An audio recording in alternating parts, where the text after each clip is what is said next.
Hello, welcome to हंस वाहिनी classes. कैसे हैं आप लोग? और आज मैं आपके सामने कुछ क्वेश्चंस ऐसे लेकर आया हूं जो लगभग सभी परीक्षाओं में, आप कोई भी एग्जाम देने जाएंगे तो वहां पर ये क्वेश्चंस आपको देखने को मिल जाते हैं। ठीक, तो शुरुआत मैं कर रहा हूँ प्राचीन भारत से, और प्राचीन भारत में जो शुरुआत हो रही है वो वेदों से शुरू कर रहा हूँ। इसके अलावा मेरी प्राचीन भारत की कुछ और भी वीडियोस पड़ी हुई हैं, उसमें आप देख सकते हैं। तो प्राचीन भारत की अगर हम बात करें तो सबसे प्राचीन वेद कौन सा है? तो सबसे प्राचीन वेद ऋग्वेद है। और इसी ऋग्वेद के तीसरे मंडल में गायत्री मंत्र है। यानी गायत्री मंत्र, क्वेश्चन आता है कि गायत्री मंत्र कहां से लिया गया है, तो गायत्री मंत्र कहां से लिया गया है? ऋग्वेद से लिया गया है। थोड़ा सा क्वेश्चन डेप्थ में जाएगा और पूछेगा कौन से मंडल से लिया गया है, तो तीसरे मंडल से लिया गया है। या फिर आपसे पूछ लेगा कि गायत्री मंत्र की रचना किसके द्वारा की गई है, तो रचना की गई है इसकी विश्वामित्र जी के द्वारा। ठीक, इसी ऋग्वेद के ही 10वें मंडल में वर्ण व्यवस्था का भी उल्लेख मिलता है। तो वर्ण व्यवस्था का उल्लेख हमें कहां से मिलने लग जाता है? ऋग्वेद से मिलने लग जाता है, और ऋग्वेद के 10वें मंडल से मिलता है। अब बात करते हैं 7 सुरों की। हिंदी में 7 सुर होते हैं, हमारी गायन शैली में 7 सुर होते हैं। तो ये 7 सुर कहां से हैं? तो ये 7 सुरों का जो उल्लेख मिलता है वो सामवेद से मिलता है। ठीक, और ऐसा कौन सा वेद है जो गद और पद दोनों में रचित है? तो वो है यजुर्वेद। ठीक, तो यहां तक कोई दिक्कत नहीं है। अब आ जाते हैं कि वैदिक काल की सबसे पवित्र नदी कौन सी थी। तो देखिए, वैदिक काल की सबसे पवित्र नदी जो थी वो थी सरस्वती नदी। कौन सी नदी? सरस्वती नदी थी। और वैदिक काल के प्रमुख देवता, यानी जो सबसे ज्यादा पूजनीय देवता थे, वो थे इंद्र जी।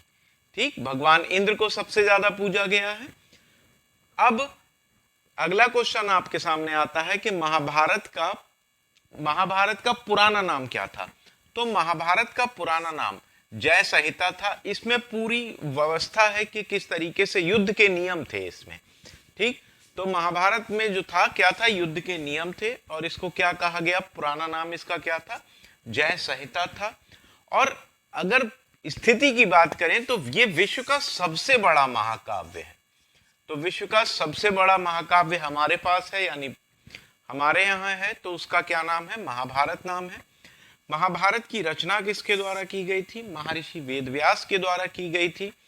और इसके छठवां जो पर्व है, यानी छठा जो इसका पर्व है, पर्व से मतलब हो जाता है जैसे चैप्टर या अध्याय। ठीक, तो छठे पर्व में जिसको भीष्म पर्व कहा गया था, उसी में क्या मिल जाता है हमें? गीता का उल्लेख मिल जाता है। ठीक, अब आ जाइए जैन धर्म। तो जैन धर्म के संस्थापक कौन थे? महावीर स्वामी थे। कौन थे? महावीर स्वामी थे। जैन धर्म के 23वें तीर्थंकर पार्श्वनाथ जी थे। और इन्हीं पार्श्वनाथ जी के कहने पर नारियों को जैन धर्म में प्रवेश की अनुमति मिली थी। ठीक, तो जैन धर्म में नारियों को प्रवेश की अनुमति किसके द्वारा दी गई थी? पार्श्वनाथ जी के द्वारा दी गई थी। जैन धर्म के संस्थापक कौन थे? महावीर स्वामी थे। पहली जैन सभा का आयोजन, प्रथम जैन सभा का आयोजन कहां किया गया था? तो पाटलिपुत्र में किया गया था। किसकी अध्यक्षता में किया गया था? तो स्थूलभद्र की अध्यक्षता में किया गया था। दूसरी जैन सभा ये कहां हुई थी? ये वल्लभी में हुई थी, और इसको देवघृणक के द्वारा इसकी अध्यक्षता की गई थी। अभी जैन धर्म में ही आ जाते हैं। हाथी गुम्फा अभिलेख ये किसके द्वारा स्थापित कराया गया था? ये जैन धर्म से संबंधित है। तो हाथी गुम्फा अभिलेख राजा खारवेल के द्वारा स्थापित कराया गया था। यह क्वेश्चन, खजुराहो के जैन मंदिरों का निर्माण किन शासकों के द्वारा कराया गया? तो जैन मंदिरों का जो निर्माण था वो चंदेल शासकों के द्वारा कराया गया। हाँ, अब बौद्ध धर्म की बात कर लेते हैं। तो बौद्ध धर्म में अगर हम देखें तो बौद्ध धर्म के संस्थापक गौतम बुद्ध जी थे, जिनके बचपन का नाम सिद्धार्थ था। और इनका जो जन्म था वो लुम्बिनी नामक स्थान पर हुआ था, और इनकी मृत्यु कुशीनगर में हुई थी। ठीक, अब गौतम बुद्ध जी ने जब गृह त्यागा तो गृह त्याग में इसको क्या कहा गया, यानी जब ये गृह को त्याग कर गए तो ये घटना महाभिनिष्क्रमण कहलाई। क्या कहलाई? महाभिनिष्क्रमण कहलाई। और गृह त्यागने के बाद जो इनको ज्ञान प्राप्त हुआ तो वो ज्ञान इनको बोध गया में प्राप्त हुआ। नदी कौन सी थी? तो ये निरंजना नदी के तट के नीचे पीपल के वृक्ष के पास बैठे हुए ज्ञान प्राप्ति की कोशिश कर रहे थे, यानी समाधि में थे, और वहीं इनको ज्ञान की प्राप्ति हुई। जब इनको ज्ञान की प्राप्ति हुई तो इन्होंने प्रथम उपदेश जो दिया अपना, वो क्या कहलाया? वो धर्म चक्र प्रवर्तन कहलाया। ठीक, इनका प्रथम उपदेश इन्होंने दिया कहां? तो इनका प्रथम उपदेश जो था वो सारनाथ में दिया गया था। और धर्म का सबसे अधिक प्रसार, यानी सबसे ज्यादा इनके धर्म का प्रसार कहां पर हुआ? तो वो कोसल राज्य में हुआ। और कोसल राज्य की राजधानी श्रावस्ती मुख्य रूप से इनके धर्म का केंद्र था। अब जब इनकी मृत्यु हुई तो ये मृत्यु इनकी महापरिनिर्वाण कहलाई। तो गौतम बुद्ध की मृत्यु क्या कहलाई? महापरिनिर्वाण कहलाई। और ठीक, मृत्यु कहां हुई थी इनकी? मृत्यु इनकी हुई थी कुशीनगर में, मल्लों के यहाँ। मल्ल यानी मल्ल वहां के जो राजा थे, मल्लों के यहाँ इनकी मृत्यु हुई थी। तो ये क्वेश्चन भी कई बार आया है कि इनको महापरिनिर्वाण कहाँ प्राप्त हुआ था? तो कुशीनगर में प्राप्त हुआ था।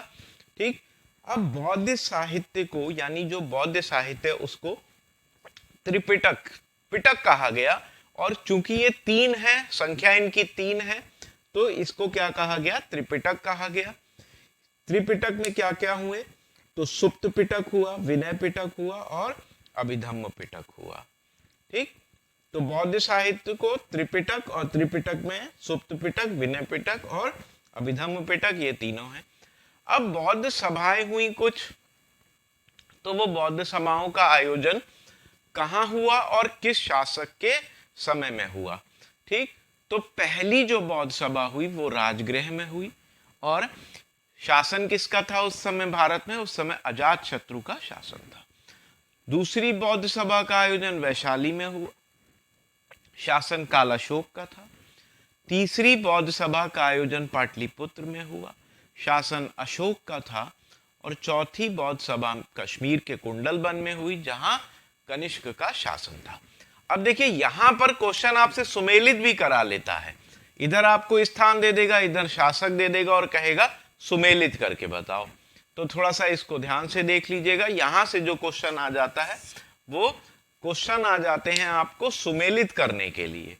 काय के लिए क्वेश्चन आ जाता है भाई? सुमेलित करने वाले भी आ जाते हैं। कौन से आ जाते हैं? सुमेलित करने आ जाते हैं। तो यहां तक इसका, ये सारे ही क्वेश्चन बहुत इंपॉर्टेंट है। आप लोग इसका एक स्क्रीनशॉट ले लीजिए और उसके बाद मैं थोड़े से क्वेश्चंस आपको और बताता हूं। ये बहुत इंपॉर्टेंट है आने वाले सभी एग्जामों के लिए। स्क्रीनशॉट ले लीजिए प्लीज। चलिए अब देख लेते हैं कांग्रेस के अधिवेशनों के बारे में। तो कांग्रेस के अधिवेशनों के बारे में हमारी एक वीडियो ऑलरेडी यूट्यूब पर है और मैं उसका लिंक डिस्क्रिप्शन में देख लूंगा, उसको भी एक बार जरूर देख लीजिएगा। ठीक है, तो एक बार फिर मैं इसी वीडियो को थोड़ा सा कंटिन्यू कर रहा हूँ। कांग्रेस की अगर बात करें तो कांग्रेस की जो स्थापना हुई थी वो 28 दिसंबर 1885 में हुई थी और स्थान था बम्बई में, जिसको वर्तमान में मुंबई कहा जाता है। और इसके संस्थापक जो थे, यानी ये किसके दिमाग की उपज थी? तो ये एओ ह्यूम साहब के दिमाग की उपज थी। और सॉरी, इसके जो पहले अध्यक्ष बनाए गए वो व्योमेश चंद्र बैनर्जी थे। अब देखिए, यहाँ पर थोड़ा सा बच्चे कंफ्यूज हो जाते हैं जब पूछता है कि कांग्रेस की स्थापना के समय उसके अध्यक्ष कौन थे। तो भाई, अध्यक्ष जो थे वो व्योमेश चंद्र बैनर्जी थे और एओ ह्यूम जो थे वो इसके सचिव थे। तो परीक्षा में ये भी क्वेश्चन आता है कि कांग्रेस के पहले सचिव कौन थे? तो पहले सचिव हो जाएंगे एओ ह्यूम। ठीक, अब जब कांग्रेस की स्थापना हुई थी तो उस समय इसमें 72 मेंबर्स थे। ठीक, और इसका नाम जो था जब स्थापना के समय तो भारतीय राष्ट्रीय संघ था। ठीक, क्या था? भारतीय राष्ट्रीय संघ था। मगर दादा भाई नौरोजी के सुझाव पर इसको भारतीय राष्ट्रीय कांग्रेस नाम दे दिया गया। तो ये दोनों ही बातें हैं। पहली बात, भारतीय राष्ट्रीय संघ। कभी कभी परीक्षा में ये भी पूछ लेता है कि भारतीय राष्ट्रीय संघ की स्थापना कब की गई। तो भारतीय राष्ट्रीय संघ की स्थापना 28 दिसंबर 1885 को की गई है। या आपसे अगर पूछे भारतीय राष्ट्रीय कांग्रेस की स्थापना, तब भी उत्तर यही हो जाएगा। मगर इस वाले शब्द को देखकर, यानी इस वाली लाइन को देखकर आप एग्जाम में कंफ्यूज मत होइएगा कि भारतीय राष्ट्रीय संघ क्या है। ठीक, तो भारतीय राष्ट्रीय कांग्रेस नाम किसने सुझाया था या किसने दिया था? तो दादा भाई नौरोजी के द्वारा दिया गया था। अब इसके कुछ महत्वपूर्ण अधिवेशन है जहां से हमेशा प्रश्न आता है, आइए उनको देख लेते हैं। तो देखिए 12वां अधिवेशन बहुत महत्वपूर्ण हो जाता है कि ये कहाँ हुआ था? तो इसका स्थान था कलकत्ता। कब हुआ था? 1896 में हुआ था और इसकी अध्यक्षता रहमतुल्लाह सयानी जी के द्वारा की गई थी।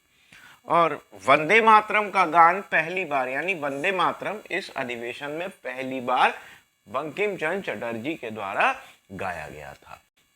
अब बात करते हैं हम 22वें अधिवेशन की। तो 22वां अधिवेशन ये 1906 में हुआ था। कहाँ हुआ था? कलकत्ता में हुआ था। और किसकी अध्यक्षता में हुआ था?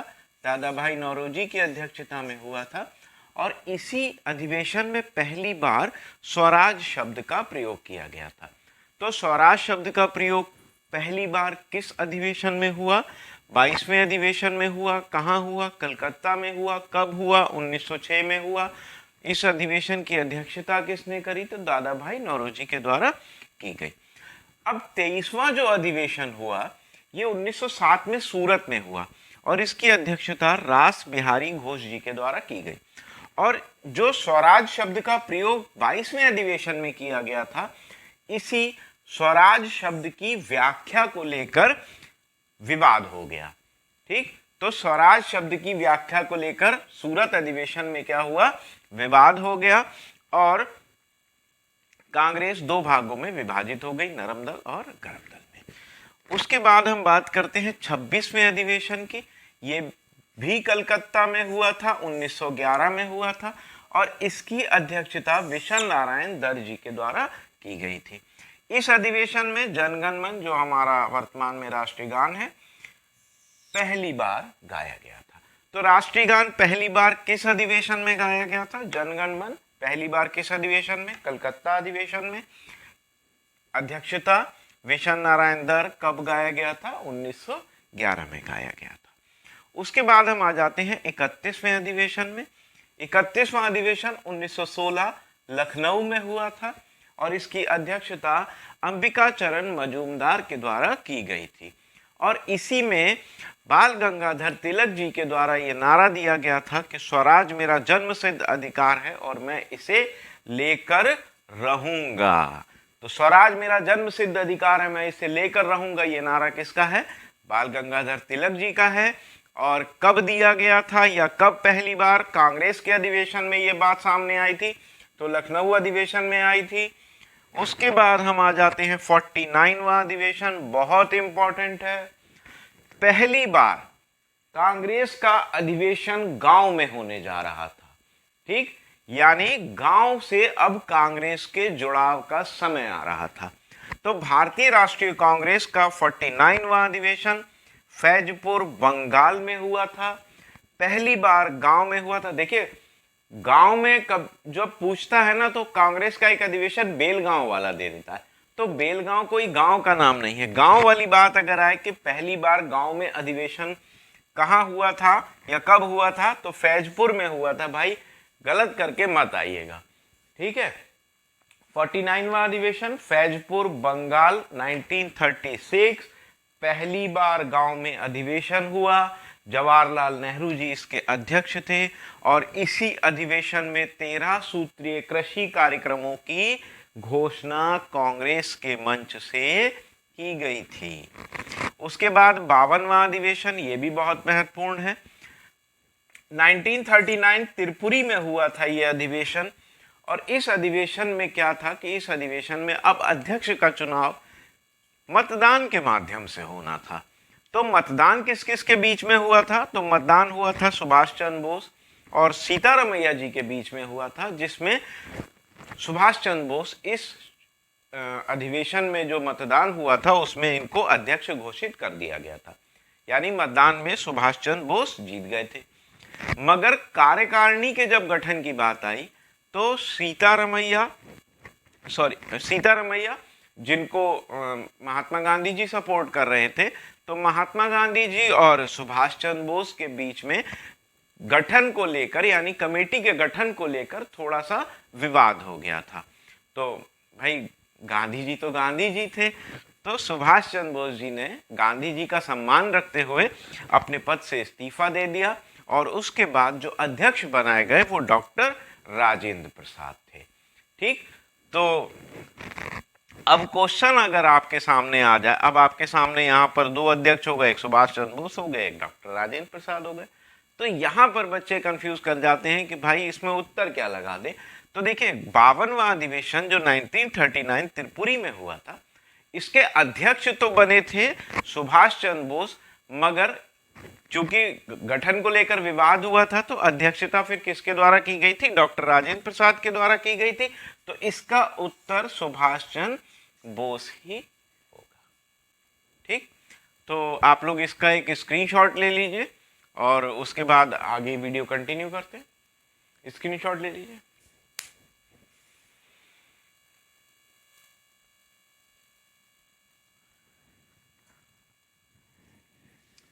ब्लड, रक्त, इसको देख लेते हैं हम। ठीक है, तो जब हम रक्त का अध्ययन कर रहे होते हैं, यानी जब हम ब्लड के बारे में जानकारी ले रहे होते हैं, तो वो जो शाखा है साइंस की वो सेरोलॉजी या हेमेटोलॉजी कहलाती है। अब बात करते हैं भाई कि होता क्या है। तो देखिए पहली बात, रक्त जो है यानी हमारा जो रक्त है वो एक प्राकृतिक कोलाइडी विलयन है। प्राकृतिक कोलाइडी, देखिए कोलाइडी विलयन मैं केमिस्ट्री की पूरी क्लास एक बनाऊंगा जिसमें विलयंस के बारे में आपको बताऊंगा। यहाँ पर मैं आपको बता दे रहा हूँ, कोलाइडी विलयन ऐसे विलयन को कहा जाता है जिसको छानने पर छन्नी में कुछ शेष बच जाए, वो कोलाइडी विलयन होगा।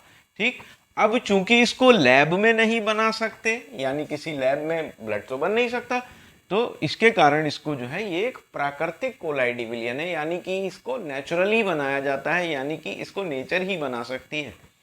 ठीक, और संयोजी ऊतक है, यानी ये संयोजन करता है, पूरी बॉडी में घूम रहा है, पूरी बॉडी में, तो ये क्या कर रहा है, पूरी बॉडी को आपस में जोड़ के रख रहा है, तो ये क्या हो जाएगा, संयोजी ऊतक हो जाएगा। इसका पीएच मान 7.4 होता है। कितना होता है? 7.4 होता है। तो किस तरीके का हो जाएगा, इसकी प्रकृति क्षारीय हो जाएगी। पुरुषों में अगर बात करें कि पुरुषों में कितना रक्त होता है, तो पुरुषों में 5.5 लीटर रक्त होता है, जबकि महिलाओं में 5 लीटर रक्त होता है, यानी आधा लीटर पुरुषों से कम होता है। अब देखिए ये प्रॉपर वैल्यू, यानी एक स्वस्थ मनुष्य की या स्वस्थ पुरुष की अगर बात करें तो उसके अंदर 5.5 लीटर ब्लड होगा। ऐसा नहीं है कि बहुत मोटा बहुत लंबा चौड़ा है तो उसके अंदर 10-20 लीटर खून होगा, ऐसा बिल्कुल नहीं होता है। ये एक नेचुरल वैल्यू है 5.5 लीटर। अब अगर हीमोग्लोबिन की बात करें तो हीमोग्लोबिन इस ये लाल आरबीसी में मिल जाता है हीमोग्लोबिन, और आरबीसी का जो रंग लाल होता है वो इसी हीमोग्लोबिन के कारण होता है, और इसी में क्या होता है, आयरन होता है। ठीक, अब हीमोग्लोबिन पुरुषों में कितना है, तो 14 ग्राम प्रति डेसीलीटर होता है, और महिलाओं में 13 ग्राम पर डेसीलीटर होता है। रक्त के अगर निर्माण की बात करें कि भाई ब्लड आखिर बन कहाँ रहा है, तो देखिए ब्लड बनने में दो कंडीशन सामने आती हैं। पहला आता है लिवर। तो लिवर में ब्लड कब बन रहा होता है, लिवर में ब्लड तब बन रहा होता है जब बच्चा अपनी माता के गर्भ में होता है, यानी जब बच्चा माता के गर्भ में है तो उस समय उस बच्चे के अंदर जो ब्लड बन रहा होगा वो कहाँ बन रहा होगा, लिवर में बन रहा होगा। मगर जैसे ही बच्चा जन्म लेता है उसके बाद एक बड़ा चेंज आता है और ब्लड कहाँ बनना शुरू हो जाता है, बोन मैरो में बनना शुरू हो जाता है। कोई भी आप न्यू बॉर्न बेबी को अगर आप देखोगे जिसका अभी तुरंत जन्म हुआ है, तो उसको उसके बाद एक जॉइंटिस पीलिया हो जाता है, वो 2-3 दिन रहता है, वो नेचुरली होता है क्योंकि पूरा सिस्टम बदल रहा होता है। पहले लिवर में बन रहा था, बोन मैरो में बन रहा है, तो पूरी बॉडी का सिस्टम चेंज हो रहा होता है, जिसकी वजह से क्या होता है, उसको पीलिया हो जाता है।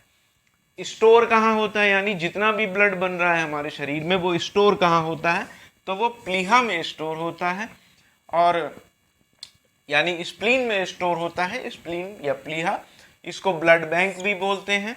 और यहीं पर आरबीसी खत्म होते हैं, तो आरबीसी का कब्रिस्तान यानी ग्रेवयार्ड भी स्प्लीन या प्लीहा को बोला जाता है। अब बात करते हैं कि ये पूरी बॉडी में जो रक्त घूम रहा है, वो रक्त घूम रहा है, ये बात यानी रक्त परिसंचरण की खोज किसके द्वारा की गई थी? विलियम हार्वे के द्वारा की गई थी।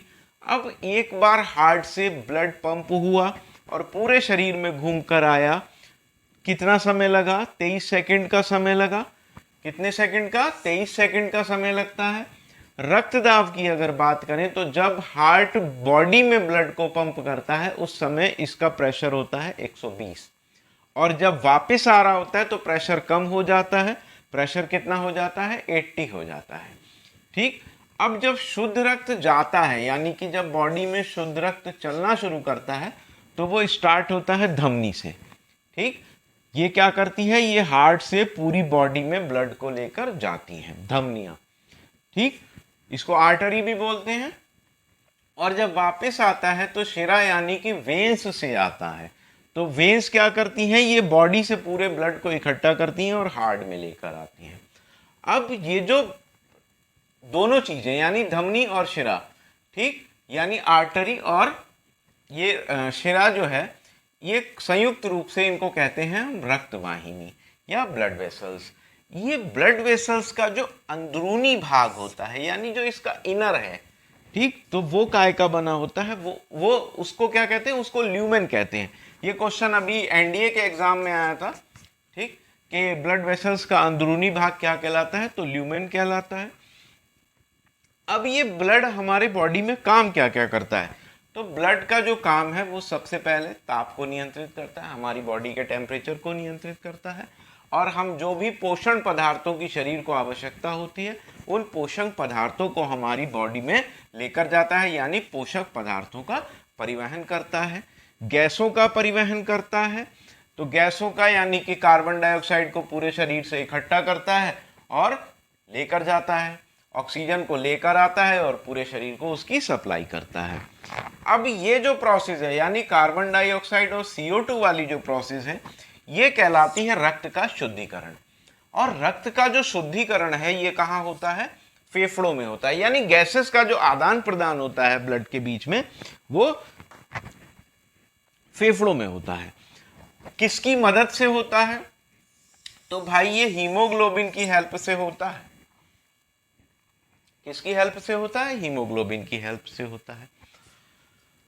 अब बात करते हैं कि ब्लड, देखिए ब्लड का मेरा अलग से एक वीडियो आने वाला है, उसको आप लोग देख लीजिएगा, काफ़ी डिटेल वीडियो रहेगा। मगर यहाँ मैं आपको, क्योंकि आपका 2 दिन में एग्जाम है तो शॉर्ट में बता रहा हूँ। आरबीसी का जीवन काल कितना होता है? आरबीसी का जीवन काल 120 दिन का होता है। डब्ल्यूबीसी का जीवन काल कितना होता है? प्लेटलेट्स का जीवन काल कितना होता है? ये जितना भी पोर्शन यहाँ लिखा है सब अपने आप में क्वेश्चन है। अब जब ये चल रही है, यानी कि हार्ट से बॉडी में जा रहा है और बॉडी से हार्ट में ब्लड चल रहा है, तो ये कहीं ना कहीं आपस में मिल रहे होंगे। यानी एक कंडीशन ऐसी आएगी जब जहां पर ये ब्लड आपस में मिलेंगे, तो शुद्ध और अशुद्ध रक्त का जो मिलन होता है वो केशिका में होता है, या कैपिलरी भी बोलते हैं इसको। तो आप लोग इसका एक स्क्रीनशॉट ले लीजिए, और मुझे उम्मीद है, ऐसा लगता है कि यहाँ से एक क्वेश्चन आपको या 2 क्वेश्चन भी मिल सकते हैं, मगर एक तो मिलेगा ही मिलेगा। तो एक भी मिलेगा तो 1 नंबर कोई बुरा थोड़ी ना होता है। चलिए, तो इसका स्क्रीनशॉट ले लीजिए, और आप लोगों को, सभी लोगों को आने वाले एग्जाम्स के लिए बेस्ट ऑफ लक। जल्दी से सिलेक्शन लीजिए। आज की क्लास यहीं ख़त्म कर रहा हूँ। Thank you very much.